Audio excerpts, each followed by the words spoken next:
Spoiler warning, the following video contains major and/or minor spoilers for all of the things listed right here. Also, content warning, this video features a lot of footage of games with a lot of graphic violence, so if that makes you uncomfortable or is potentially triggering to you, you might want to skip the video.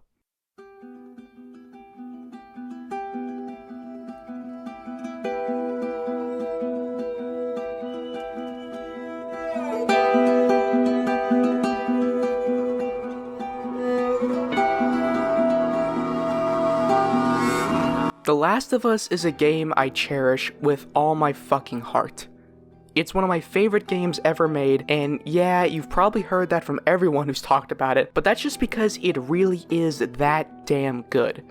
Granted, it's not my favorite all-time game, that would be Infamous Second Son, but it is definitely a very close second. And I think the reason that so many people, myself included, view it in such high regard isn't its gameplay, but its story. Now, don't get me wrong, the gameplay in The Last of Us is good, but the story, oh man, it is one of my favorite stories, not just in video games, but in any medium. If you haven't played this game and ignored the spoiler warning at the beginning, do yourself a favor right now.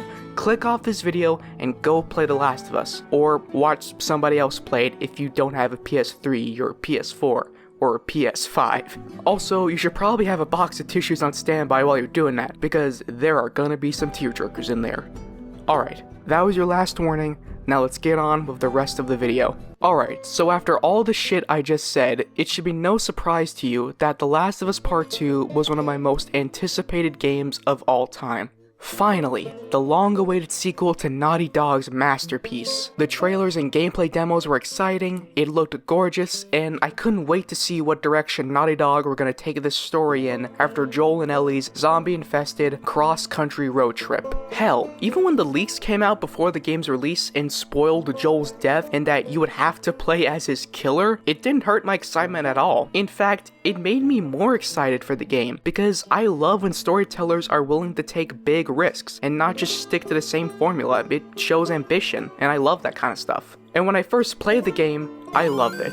As I finished the game and watched the credits roll, I was like, son of a bitch, Naughty Dog, you fucking did it again, you knocked it out of the park, can't wait to see what you do next. And it stayed like that for a while, but the more time I've had away from the game, and the more time I've taken to think critically about it, the more problems I've started to notice, and it's made me come to the realization that The Last of Us Part 2 suffers from a huge case of a little something called Ludonarrative Dissonance. Ludonarrative Dissonance is a term in games criticism that is used to describe when the narrative being told through a game's mechanics conflicts with the narrative being told by a game's story. It was coined by Clint Hawking in 2007 with his critique of the original BioShock and how what he viewed as ludonarrative dissonance in that game affected his enjoyment of it. To summarize, Hawking thought that the gameplay of BioShock promoted doing things out of your own self-interest by giving you more Adam, the currency needed to buy new abilities when you choose to harvest the Little Sisters, basically killing them. But on the flip side, he thought that the story of BioShock promoted the idea that you should help others by forcing you to help Atlas. Therefore, there was a dissonance between the message he thought the gameplay was trying to send and the message he thought the story was trying to send. However, despite its origins, most people who have heard of ludonarrative dissonance don't associate the term with BioShock, but rather with Naughty Dog and the Uncharted games. It struck many people as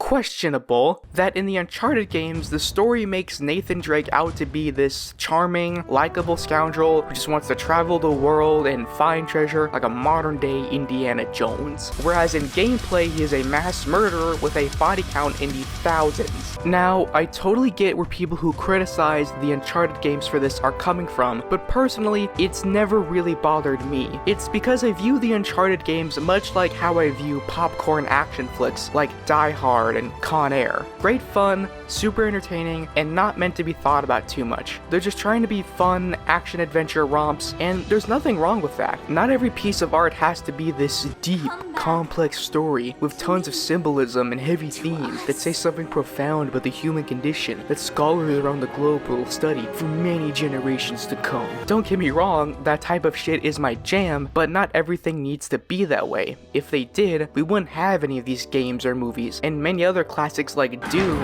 and also Doom would cease to exist. However, unlike these other things I mentioned, The Last of Us Part 2 does want to say something profound, something important with its story, and that's why the ludonarrative dissonance bothers me so much. It's because the gameplay muddles the story's message. To sum up my opinion on The Last of Us Part 2, I think it looks incredible, the performances are top-notch, the accessibility options set what I think should now be the standard for video games going forward, the music is great, I found both Ellie and Abby to be very interesting dual protagonists. I commend Naughty Dog for being one of the few AAA studios to make a game with a prominent trans character, and it is one of the most unintentionally hypocritical games I have ever played. Let's begin, shall we?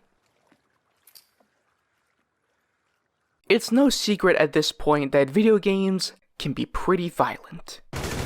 You couldn't keep your mouth shut, could ya?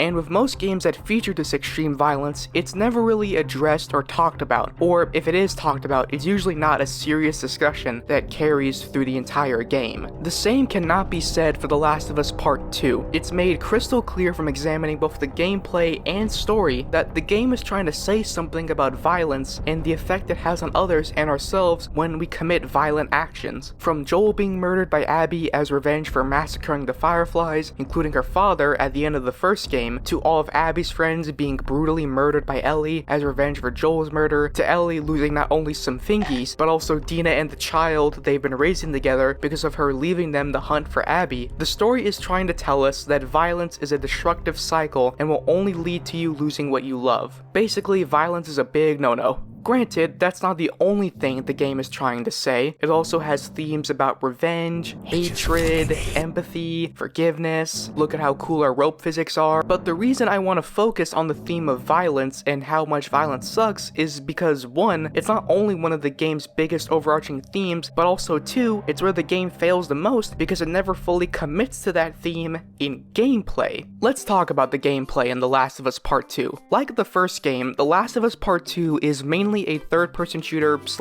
action-adventure game with some light stealth and survival horror elements. You can fight people, you can do some light platforming because there's a jump button now, cool, and you can explore your surroundings to find parts and pills and crafting materials and new weapons that you can use to become even more efficient at fighting people. With that in mind, I have to say I'm a little confused, because in a game where one of its story's core themes is about condemning violence, why the fuck would you choose to have it play like this?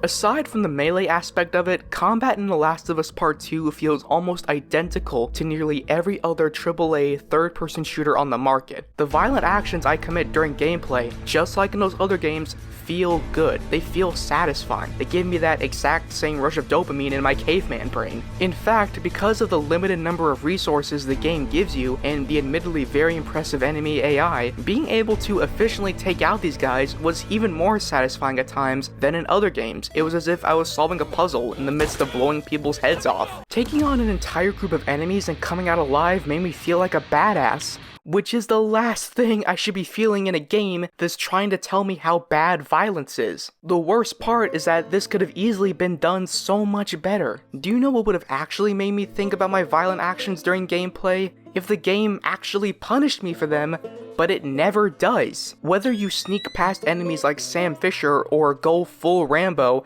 and blow people up with explosive arrows, nothing changes. No matter what you do, the game will only go down one set path. If I wanted to, I could just decide at any moment to act like a complete maniac and just murder absolutely everyone, because that's way more engaging to me than the basic ass variable and stealth system, completely going against what the game is trying to tell me by giving in to the cycle of violence. Because fuck it, why not? The game won't do a damn thing about it, it can't. And the reason I'm so annoyed about this is that I've seen other games handle this amazingly. Do you want to see a game that does punish you for being violent and makes you question why you're doing it?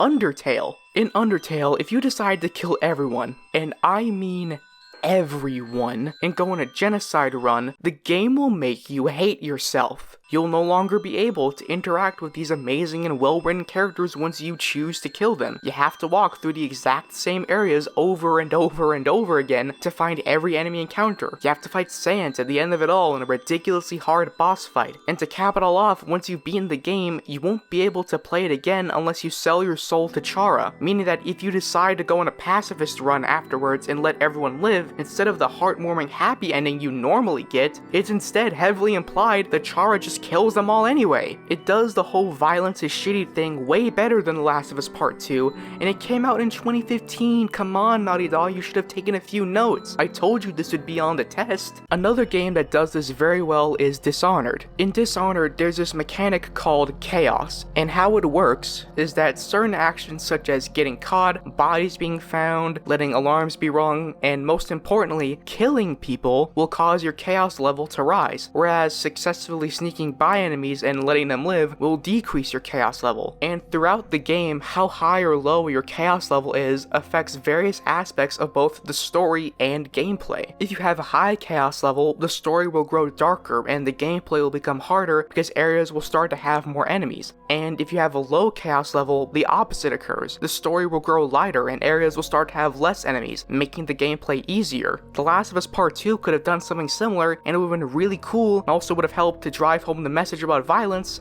but it didn't do that at all. Alright, so before I end this video, because Jesus Christ, I just really want this to end, I want to make it clear that even though all the things I've said so far probably sound incredibly harsh, none of this is coming from a place of hate. I don't hate this game at all. In fact, I still quite like it because despite its faults and inconsistencies, it still does a lot of things right, like I mentioned earlier in the video. And if it's any consolation, I do really enjoy the gameplay independent of the story and vice versa. It's only when you put them together that they conflict with one another and bring each other down. I'm only being as harsh as I am because I know Naughty Dog can do better. They showed that with the first game. I'm still very excited for a potential Last of Us Part 3 because I want to see how they'll address the criticisms for this game, what changes they'll make, and I can only hope that they're changes for the better. Thank you for watching this video. If you enjoyed it, please leave a like and comment down below, and if you want to see more from me in the future, then please subscribe and hit the bell and all that shit.